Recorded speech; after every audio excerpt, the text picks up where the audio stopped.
kumshukuru Mungu kwa dada kufanya vizuri katika masomo yake, na wanamuomba Roho Mtakatifu azidi kumwongoza zaidi atakaporudi shuleni kwa muhula wa pili, muomba na familia moja. Anamshukuru Mwenyezi Mungu kwa kumwezesha kukua biashara yake, anazidi kuweka mikononi mwa Bwana biashara yake ili iweze kuendelea vyema na kutengeneza matunda, muomba na Kristo mmoja.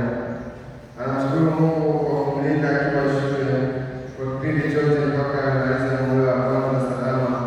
Namuomba Mungu aendelee kuwa ulinzi na kumsimamia katika masomo yake ili aweze kufaulu mtihani unaokuja, na wape ulinzi katika familia yao, muomba na Kristo mmoja. Kumshukuru Mungu kwa yote anayowajalia katika familia yao. Pia anaombea baraka na neema watoto wake waliofanya vizuri katika masomo yao. Kwa maombezi ya Mama Bikira Maria, anaombea ulinzi katika masomo yao yajayo, muomba na familia yao. Familia moja inamshukuru Mungu kwa kumwepusha kijana wao na ajali mbaya. Pia kupitia maombezi ya Mungu wa Mama Bikira Maria na wagonjwa wanazidi kumwombea kijana wao ili Mungu amguse kwa mkono wake wa kheri, amfariji na kumjalia uponyaji baraka, aweze kurejea katika afya yake njema. Anamshukuru Mungu kwa mema anayomtendea katika maisha yake na anaziombea biashara zake zote kukua. Pia anaiombea familia yake huku anaombea familia yake Mungu aendelee kuitunza, kujalia amani na upendo siku zote, muomba na Kristo mmoja. Mkristo mmoja anamshukuru Mungu kwa kuepusha na ajali, na pia anamshukuru kwa kujalia afya njema yeye na familia yake. Wanamshukuru Mungu kwa kuwawezesha kupata damu mpya ya biashara yao. Wanamuomba Mungu awatangulie na kuwaongoza ili waweze kufanya vizuri katika biashara yao, muomba na familia moja. Kumshukuru Mungu kwa zawadi ya uhai, afya njema, kazi, biashara, ndugu, jamaa na marafiki waliowasaidia tangu wazazi wao walipoondoka duniani. Wanaomba ulinzi wa Mungu katika kila wanachofanya katika maisha yao, na ulinzi wa mwili na roho, muomba na familia moja. Kumshukuru Mungu kwa kuwajalia neema na afya njema katika kutimiza miaka 25 na Maria Mtakatifu, wakiwa na faraja na kukabidhi tena mikononi mwa Mungu, wakiomba zaidi kuwalinda, kuwapa amani na kuongezea upendo na thabiti katika familia yao, muomba na Mista na Mrs. Just. Kuombea wagonjwa wote walioko katika familia ya Bwana Nabii Aule, Mungu awasaidie wapate nafuu, waweze kurejea katika hali zao za kawaida. Pia wagonjwa wote walioko majumbani na hospitalini, wanamuomba Mungu awasimamie katika tukio lao la uzinduzi wa albamu yao ya Unitoe Mizigo ili iweze kufanyika kwa amani, mafanikio makubwa kama jinsi walivyopanga. Imeombwa na Baba Mtakatifu Teresa wa Calcutta. For the canonization of Blessed Mother Serena and Blessed Sister Alicia and the beatification of Mother Edwin requested by the Resurrection Sisters. Wanamuombea Mungu Roho Mtakatifu awatangulie katika safari yao ili waweze kufika salama, muomba na familia moja. Wanaiombea familia yao ili wazidi kuishi kwa amani, umoja na upendo siku zote, muomba na familia moja. For the familia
Mungu pia kufanya vizuri katika masomo yao ili taifa lipate viongozi bora wa baadaye.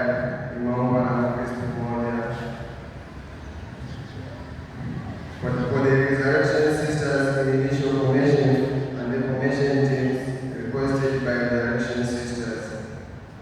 Kumwombea marehemu Philbert Melchior Gaitika, nimeomba na familia yake. Kumwombea marehemu Kristo Thomas Mlai, nimeomba na waliomzika. Kumwombea marehemu David Faith Sanga, nimeomba na familia. Kumwombea marehemu Benjamin Francis Lasa, nimeomba na Kristo mmoja. Kumwombea marehemu John William Lasa, nimeomba na Kristo mmoja. Kumwombea marehemu Evelyn Njimba, nimeomba na familia ya Everest Njimba. Kumwombea marehemu Lea Ngandaku, Michael Ngandaku, marehemu wote wa ukoo wa Matemu, nimeomba na Tanasi Ngandaku. Kumwombea marehemu Anton Kachewa, James Uhembe, Yakobo Uhembe, na marehemu wote wa ukoo wa Uhembe na Mwambi, nimeomba na Mrs. Anton Uhembe. Kuwaombea marehemu wazazi wao Justin Boy na Valeria Felix, nimeomba na Edna Njau. Kwa maombezi ya Bikira Maria, anaombea marehemu wazazi wake Baba Vedas Lukanima na Mama Gertrude John, nimeomba na Kristo mmoja.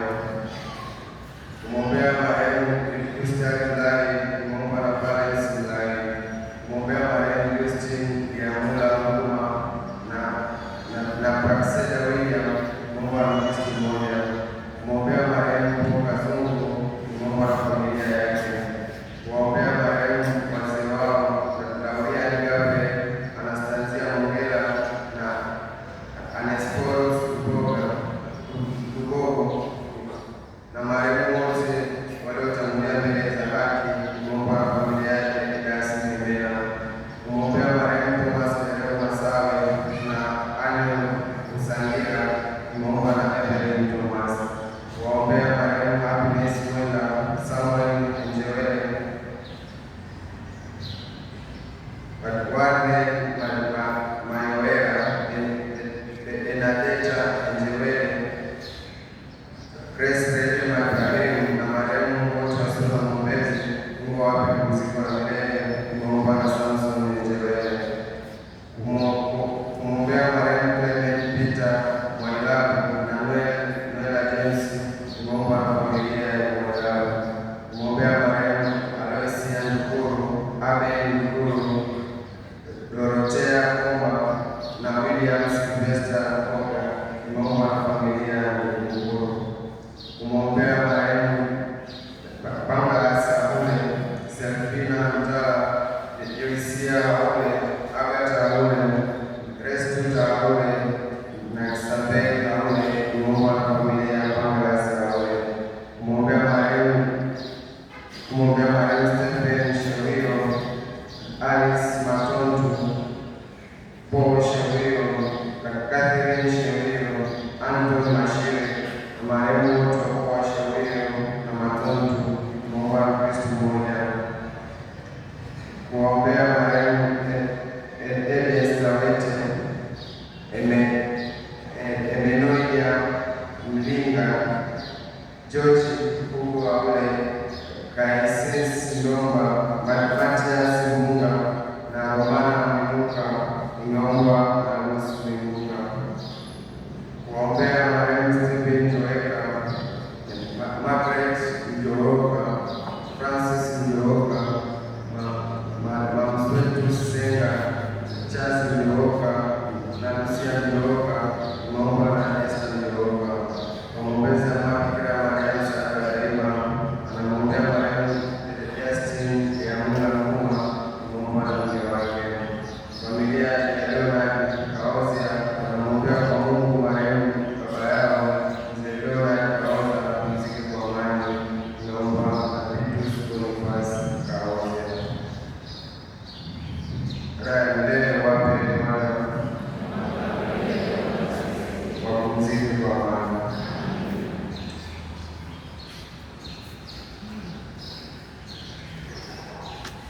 Ndugu zangu, na sasa tukienda zetu tupate kustahilishwa kuadhimisha mafunzo.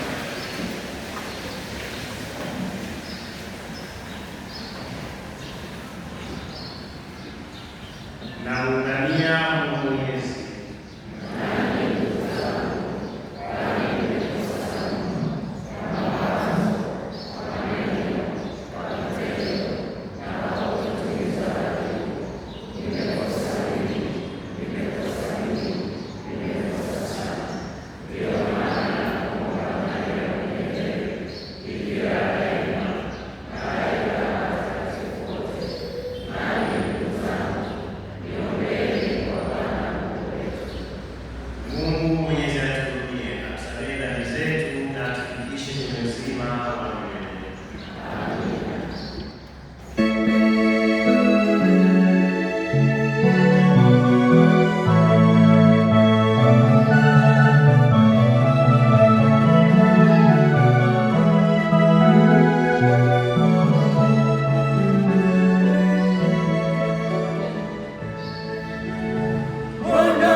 Somo la waraka wa Mtume Paulo kwa Warumi. Hamfahamu ya kuwa sisi sote tuliobatizwa katika Kristo Yesu tulibatizwa katika mauti yake? Basi tulizikwa pamoja naye kwa njia ya ubatizo katika mauti yake, kusudi kama Kristo alivyofufuka katika wafu kwa njia ya utukufu wa Baba, vivyo hivyo na sisi tuenende katika upya wa uzima. Lakini tukiwa tulikufa pamoja na Kristo, tuamini ya kuwa tutaishi pamoja naye, tukijua ya kuwa Kristo akishafufuka katika wafu hafi tena, wala mauti haitawali tena. Maana kwa kule kufa kwake alifia dhambi mara moja tu, lakini kwa kule kuishi kwake amwishia Mungu. Vivyo hivyo ninyi nanyi jihesabuni kuwa wafu kwa dhambi na walio hai kwa Mungu katika Kristo Yesu. Neno la Bwana.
Yesu aliwafundisha mitume wake hivi: apendaye baba au mama kuliko mimi hanistahili, au apendaye mwana au binti kuliko mimi hanistahili, wala mtu asiyechukua msalaba wake akanifuata hanistahili. Mwenye kuiona nafsi yake ataipoteza, naye mwenye kuipoteza nafsi yake kwa ajili yangu ataiona. Awapokeaye ninyi alipokea mimi, naye alipokeaye mimi ampokea kumpokea yeye aliyemtuma. Ampokeaye nabii kwa kuwa ni nabii atapata thawabu ya nabii, naye ampokeaye mwenye haki kwa kuwa ni mwenye haki atapata thawabu ya mwenye haki. Na mtu awaye yote atakayenywesha mmojawapo wa wadogo hawa mla kikombe cha maji ya baridi, kwa kuwa ni mwanafunzi, amini nawaambia, haitapotea kamwe thawabu yake. Injili ya Bwana.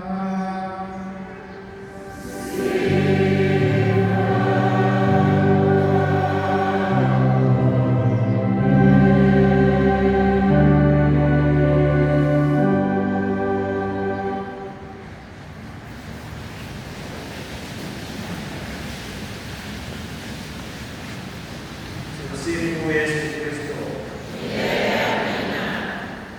Wapendwa katika Kristo, karibuni katika adhimisho la misa takatifu. Leo ikiwa ni Dominika ya 13 ya mwaka A wa Kanisa. Bado tunaendelea kumshukuru Mwenyezi Mungu kwa neema na baraka nyingi anazotujalia mimi na wewe licha ya madhaifu yetu. Tunamshukuru Mungu ametuamsha, ametupa nguvu ya kuweza kuja kanisani, kukutana pamoja katika nyumba yake, kusali pamoja kama familia. Jambo la kushukuru.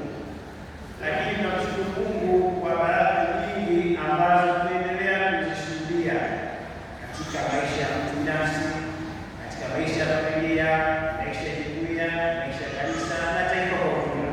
Kwa kila sababu na tunapaswa kumshukuru Mwenyezi Mungu. Na ndani ya kanisa tunamshukuru Mungu kwa zawadi ya kila mmoja wetu, kwa sababu naamini kila mtu ni zawadi kwa mwingine. Kwa hiyo kila mmoja wetu ni zawadi kwa mwenzie, na kama zawadi basi tunapaswa kusema kwa Mungu, asante kwa zawadi ya mwenzangu, asante kwa zawadi ya Wakristo wenzangu. Tunaendelea kuwapongeza wanakwaya, wametuinjilisha vizuri sana tukiwa mwanzoni mwa ibada yetu ya misa ya pili.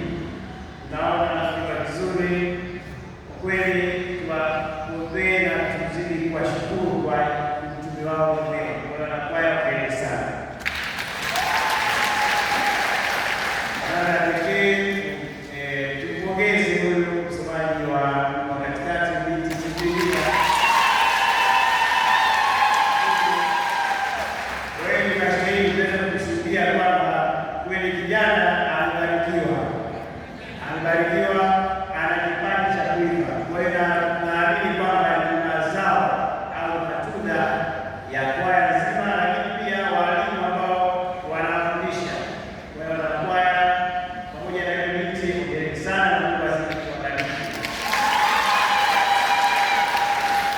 Mimi siku zote wanaamini kwamba sio kila anayeenda kanisani anayesikiliza mahubiri ya habari, lakini kuna wengi wanakuja kanisani kusikia au kuona kwaya mbalimbali. Kwa hiyo kwaya ina nguvu kubwa ya kuinjilisha ndani ya kanisa, na wengi tunaamini kwamba pengine kwaya isingekuwa nzuri tusingefurahia ibada. Wengi wanaangalia kwanza kwaya ikoje. Kija kanisani wakiona kwaya nzuri wanasema kweli tumefurahia kanisani, lakini kama kwaya ikiwa imepoa au haiko, wanaondoka na majonzi kwamba pengine moyo wao haujafurahia zaidi. Kwa hiyo kwaya na nafasi kubwa sana katika kanisa, kwa sababu nyie ndio wainjilishaji wa kwanza wa misa au ibada yote kanisani. Kwa hiyo wanakwaya wengi sana na Mungu azidi kuwabariki, kwa sababu wanakwaya wanapoimba kama Mtakatifu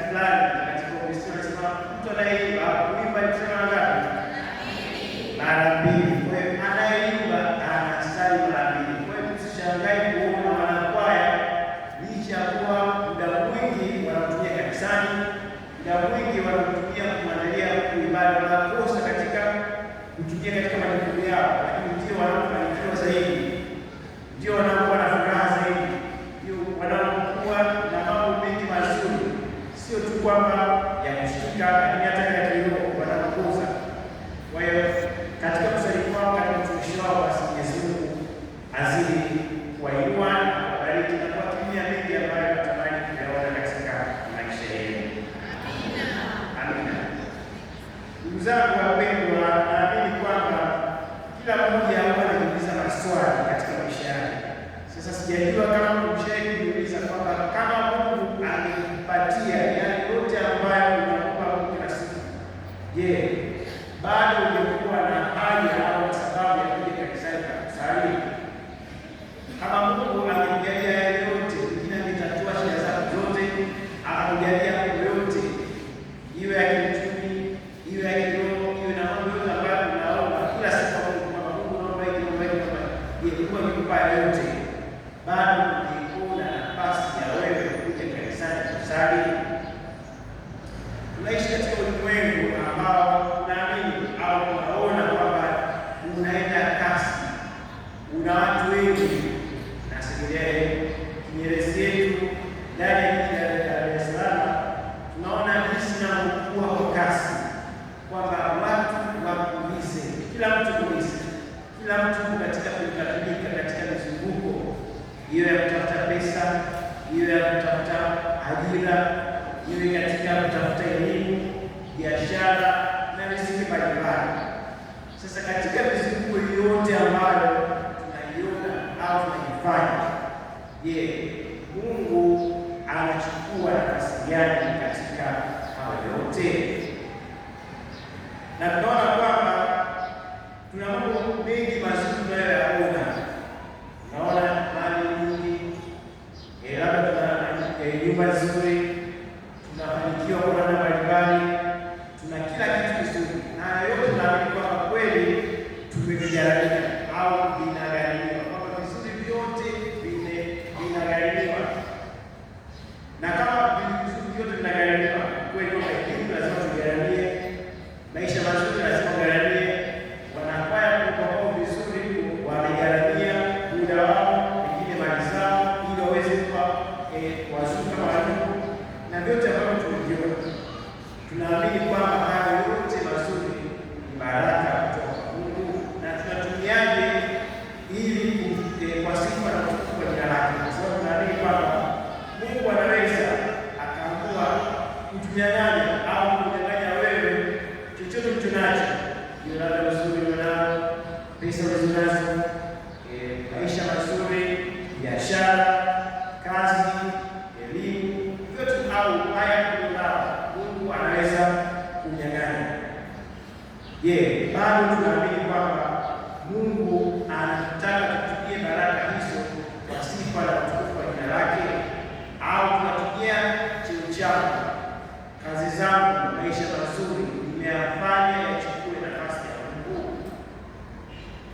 Tunakumbusha kwamba hakuna mafanikio yenye thamani ambayo mtu anaweza kuyachukua hayo mafanikio akabadilisha au akaweka akatoa Mungu akaweka hayo mafanikio, kwamba mafanikio yote hayana thamani ikiwa yanatuondoa kwa Mungu au yanatufanya tushindwe, tukose muda kabisa wa kuja kanisani, kwamba mali zetu, vyeo vyetu, kazi zetu zitapita. Je, roho yangu inayaandaa vipi na maisha yajayo? Tukirudi katika somo la kwanza, tumesikia habari za mwanamke mmoja. Tunaambiwa huyu mwanamke wa Shunemu alikuwa ni mtu mwenye cheo, maisha kwamba au kwa wengine ni mtu ambaye alikuwa na maisha mazuri, alifahamika na watu, alikuwa ni mtu labda wadhifa fulani katika jamii, lakini kuna shida moja alikuwa nayo, alikuwa hajajaliwa mtoto.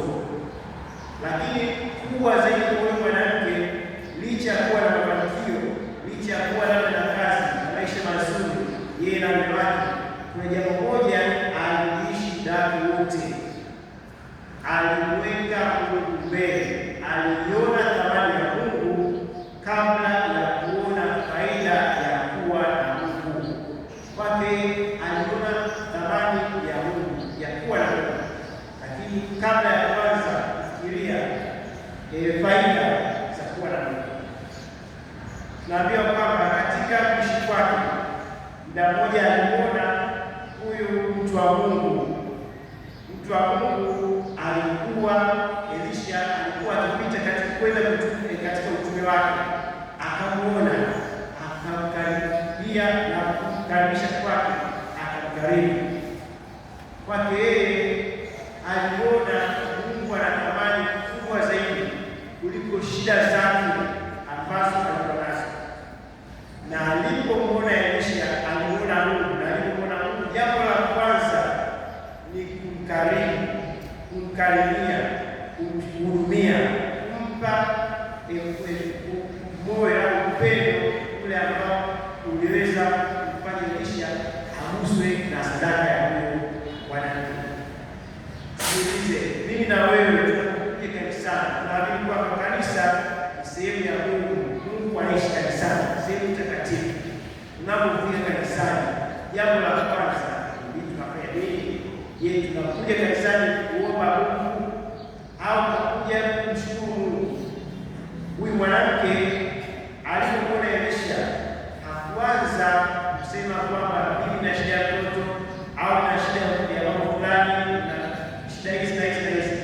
Yeye alianza kwa kumkaribia, kwa kumhudumia, kwa kumpa wema nzuri. Ndipo Elisha baadaye anambariki na kumtabiria jambo la furaha ile ambalo kwa miaka mingi alikuwa akitamani. Pengine alikuwa ameshikana tamaa, kwa sababu naambia kwamba kama mume wake alikuwa tayari mzee na yeye mwenyewe labda alikuwa makamu, kumaanisha kwamba walikuwa wameshikana tamaa kabisa kwamba sisi tutakufa siku. Lakini Elisha anabadili maisha yao kwa sababu tu ya ukarimu. Ndugu zangu, tuguswe na sisi leo hii kwamba tunapokuja kanisani sio tu kwamba kuomba Mungu naomba hili naomba hili naomba hili. Ukarimu wetu kwa Mungu tunapohudumia wenzetu, tusitafute, tusiangalie faida gani tutapata kwa kuhudumia wengine. Nitapata faida gani kama nitajiunga kwenye kwaya? Nitapata faida gani kama nitajitoa kuwaona wagonjwa, kuwalea au kuwatunza yatima, wazee, vijana na wote wenye shida? Tusiangalie tunapata faida gani kwa kujitoa kwao, lakini tuamini kwamba Mungu anaishi ndani ya kila mmoja wetu. Tunapojitoa kwa wenzetu kuhudumia, tujue kwamba tunahudumia Mungu mwenyewe, na Mungu mwenyewe anaona sadaka, anaona jitihada zetu, ndiye atakayetubariki na hata yale ambayo pengine hatustahili kuyapata kuyaomba, lakini Mungu atatubariki. Tukirudi katika somo la Injili, tumesikia mambo mazuri sana Bwana Yesu Kristo akihubiri au akiwaambia wafuasi wake, wanafunzi wake kwamba anayependa baba au mama yake au chochote kile zaidi yake yeye, basi huyo hastahili. Kwamba anayefanya mtu au kitu kichukue nafasi ya Mungu, basi ajue kwamba amepotea njia, hawezi kufika mbinguni. Ndilo neno la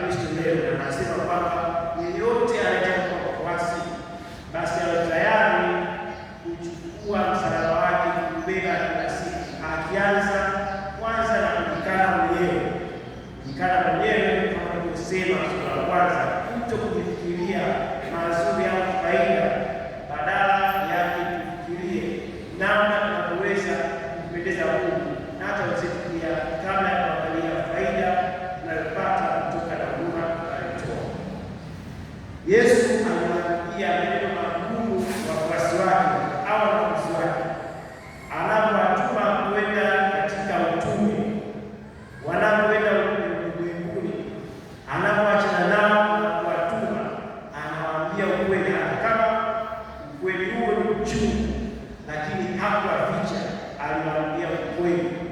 Kumbuke kwamba mwanzoni anapowatuma, tukisoma katika Injili ya Mathayo, Yesu anapowaambia kwamba ninawatuma kama kondoo, mwende kule ambapo ningetamani mimi mwenyewe kufika. Ninawatuma kama kondoo kati ya mbwa mwitu, kwamba Yesu alijua ulimwengu una mbwa mwitu wengi. Kwa hiyo hakuwaficha wanafunzi wake, aliwaambia kweli, mtakutana na mbwa mwitu. Kwa hiyo lazima mpanga, lazima anayekubali kwa sababu ajue kweli una mbwa mwitu au mbwa mwitu kwa lugha nyingine maadui wa Kristo au wapinzani au watu ambao watakataa kusikia mahubiri yenu, watakataa kusikia neno langu kutoka katika vinywa vyenu, watu ambao watawawinda, watawapiga, wengine watawaua. Aliwaambia kweli kwamba hakuwaficha. Leo hii ndugu zangu, wengi hawapendi kusikia maneno magumu kutoka katika Injili au kutoka katika maandiko matakatifu, bali mara nyingi tunapenda kuchagua au kusikia watu wanaochagulia maneno mazuri tu ya kutabiria mema tu, na siku kuambia kweli kwamba ufuasi wa Kristo unahitaji kujigharamia, pengine kujitoa au kutoa maisha yetu kwa ajili ya Kristo. Niulize ndugu zangu, mimi na wewe leo tumeyatoa maisha yetu, tumetoa gharama zipi kumfuata Kristo au kwa wengine? Ufuasi wetu wa Kristo au Kristo wetu umeigharimu kitu gani mpaka leo hii? Kila mmoja anaweza kuchunguza na kujua, anaweza kusema kwamba amegharamia kitu gani, Katika Injili pia Yesu anaendelea kusema kwamba katika ufuasi wake lazima tubebe misalaba yetu kila siku, sio mara moja, sio mara mbili, lakini maisha yetu yote lazima kubeba misalaba yetu. Misalaba mingi ambayo tunaiona katika dunia ya leo, maisha magumu au changamoto za maisha. Moja ni misalaba familia zetu, moja ni misalaba mahusiano yetu, moja ni misalaba mahusiano yetu mara nyingine yanafungwa na vitu vingi ambavyo mara nyingi yanasababisha pengine tusiwezi kuyaleka au tuanze kupitia maisha tunaoamua kuyachukua na kujilaumu. Pengine vijana wanavijana mabaya kwamba ya maisha ambayo wameyaishi, kwamba wanaona kwamba labda kuna sehemu walikosea. Kristo anatufundisha kwamba mahusiano yoyote au maisha yoyote au wito wote ambao unajengwa kwa hisia fulani, mara nyingi maisha hayo au utulivu huwa hadumu. Mfano mzuri ni kwamba kama Ukristo wetu au kama ufuasi wetu wa Kristo umejengwa juu ya mikate tu, kwamba tunamfuata Kristo kwa sababu tunakula mikate, anatupatia mikate, ujue kwamba lazima kuna sehemu tutafika kwamba tutashindwa kuendelea, kwa sababu tumeumbiwa changamoto. Kuna changamoto zitatokea, pengine mikate itatoweka, na kama mikate itatoweka, njaa itatokea. Kama njaa itajiuliza, bado tutakuwa imani kwa Kristo? Vivyo hivyo, kama mahusiano yetu au kama upendo wetu kati ya binadamu unajengwa juu ya vitu fulani au juu ya mali, umaskini ukikukumba au kunakumba, bado mahusiano yenu yataendelea kustawi au kukufa. Kwa hiyo kama mahusiano yetu au kama mtu wetu unajengwa juu ya vitu fulani vya mtu, iwe kwamba tuko hatarini kupoteza imani yetu au hata maisha yetu au hata wito wetu. Kwa hiyo nafasi nyingine ya mimi na wewe katika dakika hii kumba Kristo atupe nguvu ya kujua kwamba tuna wajibu wa kujua Kristo kindani, kwa kupenda Mungu kwa mioyo yetu yote, kwa akili zetu zote, kwa nguvu zetu zote, pasipo kuchoka wala kukata tamaa, asikuchoka wala kukata tamaa. Somo la pili, tumesikia habari za Paulo anapowafikia Warumi kwamba Kristo kweli alikufa msalabani. Alipokufa msalabani, alikufa na mtu wetu wa zamani, alikufa na dhambi zetu, alichukua dhambi zetu akafa nazo msalabani, kuonyesha kwamba sisi akatulisha maisha mapya, maisha ya kutembea katika watoto kama watoto wadogo. Kama tumebatizwa na tukapokea Kristo, tujue kwamba tumevaa vazi mpya, vazi ambalo lilibadilisha maisha yetu, halikuboresha maisha yetu, bali kubadilisha kabisa maisha yetu.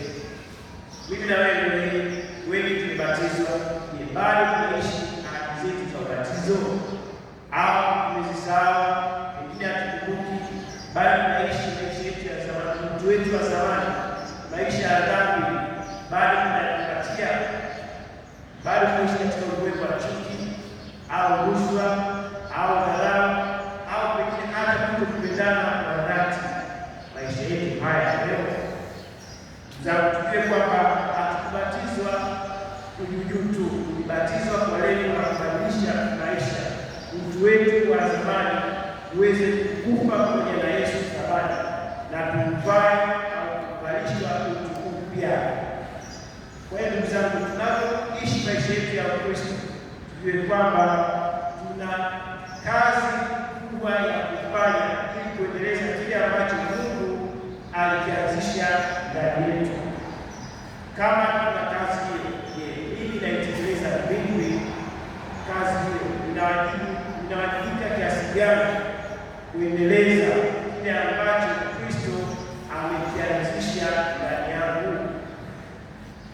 Na mwisho tukumbushe kwamba baraka tunazopokea kwa Mungu, tujue kwamba zinakuja na walimu.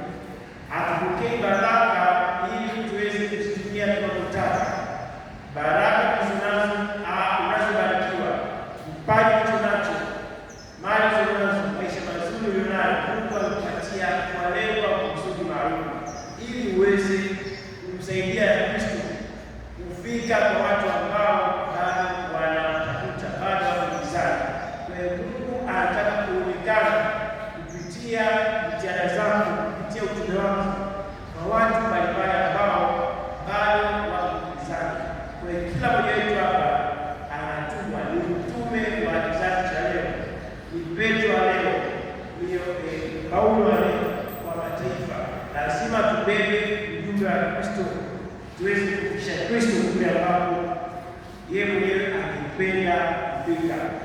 Ulimwengu wa sasa hivi unataka kuona Kristo kupitia maisha yetu ya kila siku, kupitia maongezi yangu, kupitia mahusiano yangu na wenzangu, kupitia kuishi kwangu kiaminifu, vitu ambao nimeupokea na ninaishi. Ninapokuwa mwaminifu katika wito wangu, hali inamwonyesha Kristo, inamfikisha Kristo kwa watu ambao bado wanatafuta. Kwa hiyo tuombe Mwenyezi Mungu atupe neema ya kuwa watu wa shukrani daima, tusiangalie faida zaidi ya yale ambayo tunapaswa kuyafanya. Tusitazame faida tu, bali tutazame thamani ya kazi ambayo tunaifanya.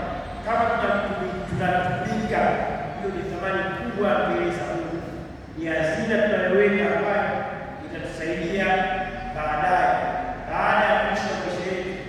Hiyo hazina tutaenda kuikuta kule ambapo tumeitunza. Kama tunatunza hazina zetu mahali pazuri, tujue kwamba tutaiona tu, haitaibiwa wala kuharibika na kitu chochote. Hazina zetu zinapokaa salama mahali patakatifu, basi Mungu mwenyewe analinda na kutunzia, kwamba baada ya maisha yetu ya duniani naenda kuvisha vazi jipya, taji ya utukufu, na kuweza kuingia katika ufalme au katika familia ya watakatifu wa Mungu kule mbinguni. Na tujue kwamba Kristo anataka kila mmoja wetu na wewe tutumie vyetu vyote, sio kama miungu inayochukua nafasi ya Mungu, iwe wazazi, iwe mali au chochote tulicho nacho, kisitoe nafasi ya Mungu. Anasema kama tumetumia hiyo vitu kutoa uwepo wa Kristo katika maisha yetu, basi tujue kwamba hatustahili kwenda kuingia katika maisha ya watakatifu wa Mungu, lakini tunapovitumia kwa kadiri ya mapenzi yake, tunapovitumia kama shukrani kwa Mungu, basi Mungu mwenyewe anatubariki pengine na zaidi ya vitu ambavyo havijapewa bado. Mungu atubariki na kujalia yote katika maisha hii, katika maisha yetu yote, tuwe watu wa sala, watu wa kupenda kumshukuru Mungu kwa mema anayotujalia, lakini pia kwa kuwa tayari kutumika pasipo kuona au kufikiria zaidi nitapata nini katika maisha yangu au utumishi wangu au katika mchango wangu, nitapata faida gani kuwasaidia wengine, wazee, watoto, yatima, wagonjwa na wote wenye shida, nitapata faida gani? Lakini kama unajua kwamba unaweka hazina yako mbinguni, jue kwamba Mungu anaona kila jitihada ambayo tunaifanya. Kama mwanamke alibarikiwa na Sifia, tutabarikiwa kwa yale ambayo tumeakosa, pengine tumekata tamaa kwamba pengine mimi sistahili kuishi maisha fulani au kuwa na kitu fulani. Mungu anaona kwamba tunatamani au tunaweza kupata kile ambacho tunatamani kuwa nayo. Tumsifu Yesu Kristo. Tusimame.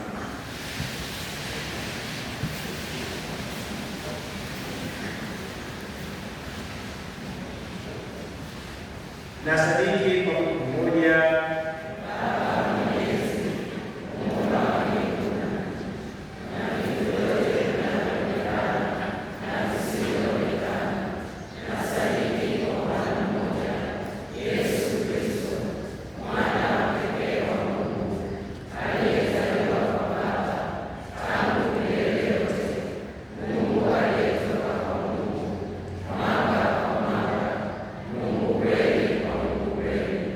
Amen.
Ee Mungu Mwenyezi wa milele, uliweka bei ya kufikia mbinguni. Utuimarishe katika ufuasi wetu kwa mwanao mpenzi Yesu Kristo, anaishi na